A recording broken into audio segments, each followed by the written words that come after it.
This is the kind of film where if you want to enjoy it, you go in without any expectations of it. Better yet, you don't watch it as like the apotheosis of your evening. You watch it in the morning as though you've woken up a bit too early and it's airing on television for some reason at 4 a.m. Maybe the telly's haunted. Doesn't matter. Anyway, you're watching this picture. You're watching this very garage, made-for-TV production, trying to mimic one of these haunted house films. Again, like something Lucio Fulci would have directed, but, less so. And whether that's just because of less money, less of a budget, or less creative skill on Lenzi's part, who knows? It doesn't really matter at this point. I realised something. There are individuals who they love just ghost stories in literature. They know all the ghost stories. They love the formula. They don't mind how slow paced or how familiar they are. They just find them comfortable.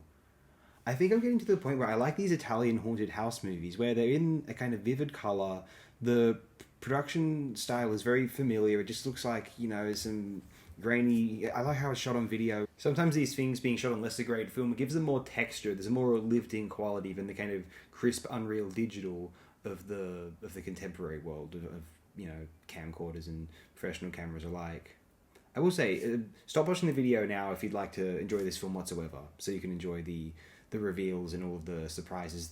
Watch this as though you're watching a dream inspired by having watched too many of these kinds of films. It's familiar, but sometimes it being shot on video. Sometimes these films being shot on video, they grant it a realer sheen than otherwise if it were shot on a pristine film or a really high end digital format.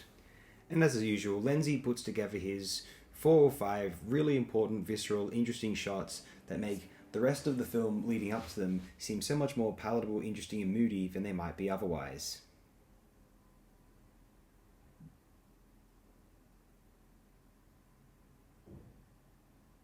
See what I mean?